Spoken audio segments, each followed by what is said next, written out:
Previously on Alan Wake, I wrote a horror story that has come true. Thomas Zane did the same in the 70s. You will go no further. If I continue like the Dark Presence wants me to, the story I'm writing won't save Alice.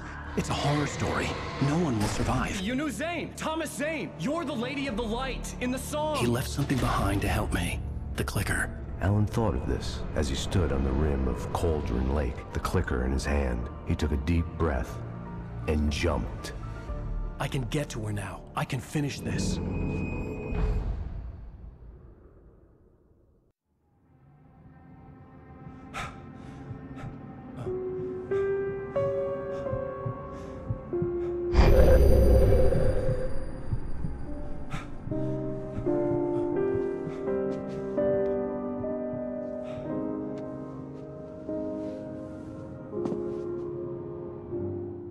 I had a hangover.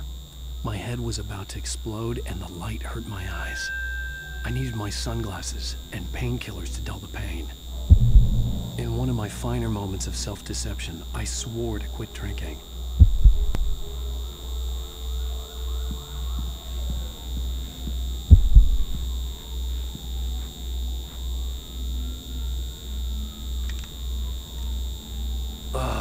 The sunglasses made the world look bearable.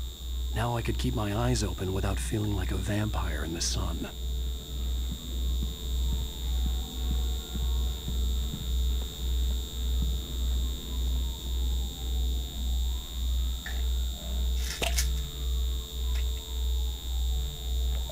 The pills worked fast.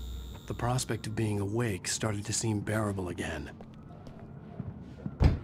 There was a message waiting for me on the machine. You have one new message. Al! Are you still asleep? Wakey, wakey! You should have your show on your TiVo. If Alice wasn't too mad to record it. Yeah, she called me earlier and really chewed me out. Yeah, we went a little overboard last night. But parties are a part of this business.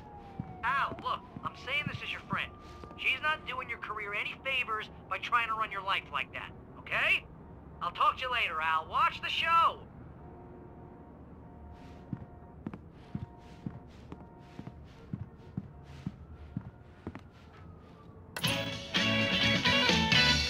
Ladies and gentlemen, welcome back to the Harry Garrett Show. Thank you. Thank you, everybody. We have a great show tonight. I've been talking with the best-selling author Alan Wake about his new book, The Sudden Stop. Yeah, good read. Go buy it. No, it is a good read. Look, I'm gonna be honest here. Is that wise? No, but I'm gonna do it anyway. I got people who give me the lowdown on books. I'm a busy guy. But this one, I actually read from cover to cover. I mean, I'm a big fan. Wow, thanks. Now, this might be a spoiler for those who haven't read the book yet. Based on the sales figures, the 2 people out there who haven't read the book yet. But this last book is all about the death of the main character, the hard-boiled New York detective, Alex Casey. Now, there's been a lot of outrage about this. Why the hell did you kill Casey? What the hell were you thinking, man? Good riddance. No, seriously, though. 7 years and 6 books is a long time. He was a gloomy guy to spend all your working hours with, and it was a good run. But it's time to explore new things. My next book will be a departure from the old for me. You selfish bastard, always thinking of yourself. Well, you've certainly given us a lot of entertainment over the years.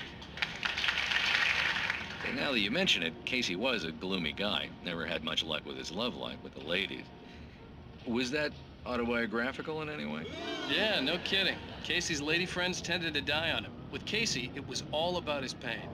No, nothing autobiographical about that. I'm a happily married man.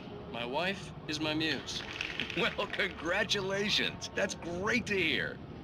So, how's the publicity tour been treating you? Good, great. But I gotta say, I'm glad to be back home in New York. Well, you've certainly been on the news a lot lately. Lots of parties and, you got into a fight with some paparazzi. Oh, man. Well, that guy was really in my face. I lost my temper. I know that wasn't cool. You are famous for that temper. Well, I did also write several books.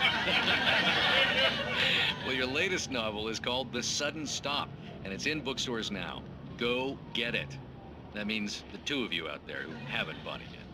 Ladies and gentlemen, that's all we have for you tonight. I want to thank all our guests for the evening. Alan Wake, Sam Lake, once more, do the face for a Sam. And our musical guests, Poets of the Fall.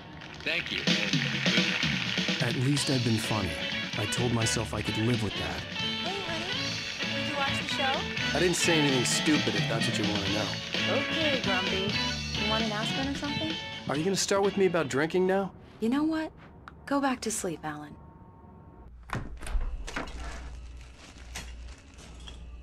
What? Now you can't even talk to me? Well, this morning I was angry because you said you'd be home at midnight and you showed up at 7 a.m. and passed out in mid-sentence. Now I'm over it. Are you angry? This goddamn tour. It's gotten out of hand.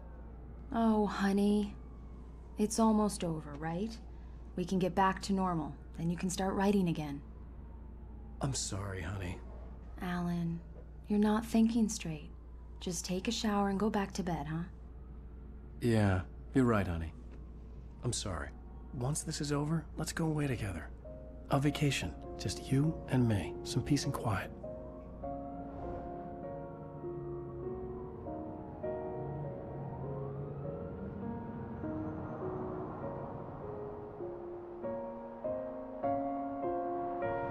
Somehow, the clicker was the key to the cabin. I had to return to Cauldron Lake to save Alice.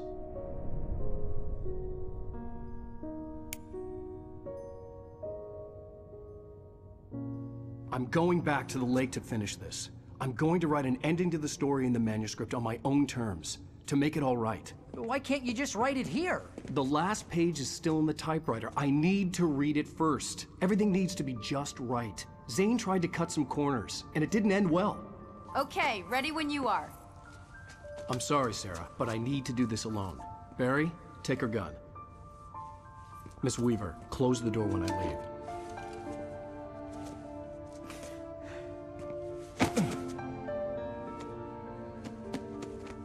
Good luck, Al. See you later.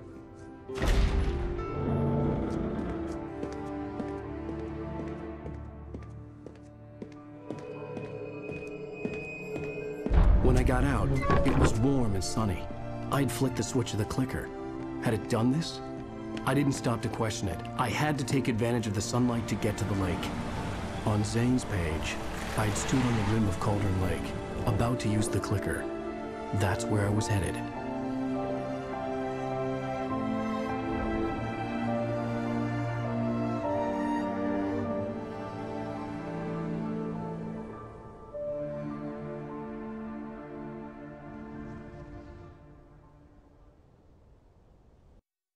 Alone, in daylight, surrounded by the beauty of the Pacific Northwest landscape. It was hard not to let doubt creep in one last time.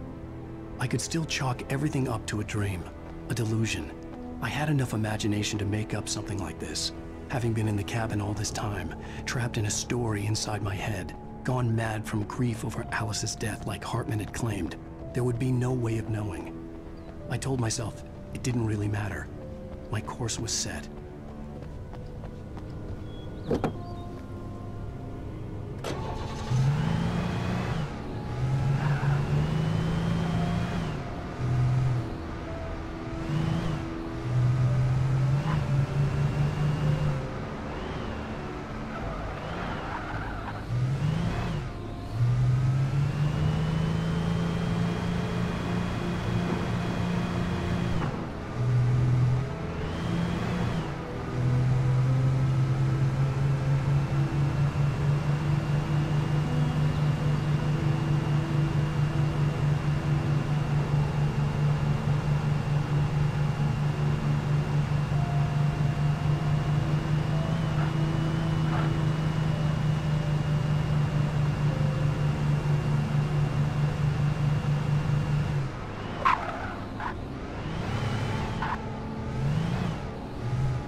was a link between us, always would be. I could feel its presence again, getting closer.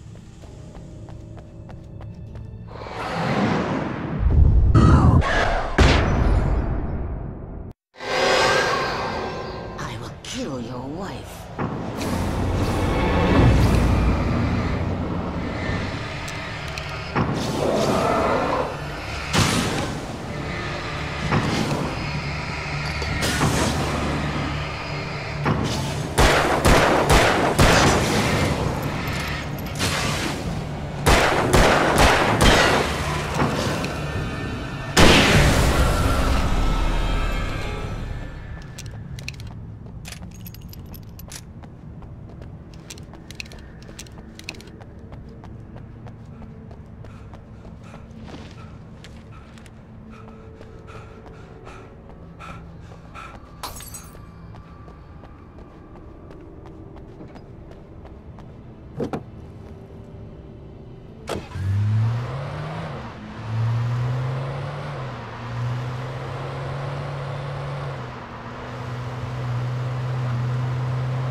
This had obviously been the room where Agent Nightingale had stayed when he hadn't been busy harassing me.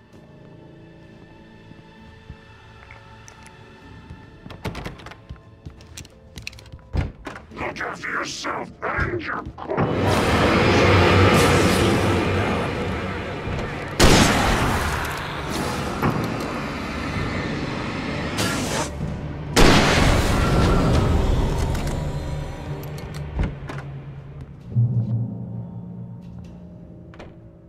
Based on the signature in the motel register, Agent Nightingale had stayed here, in room number 2.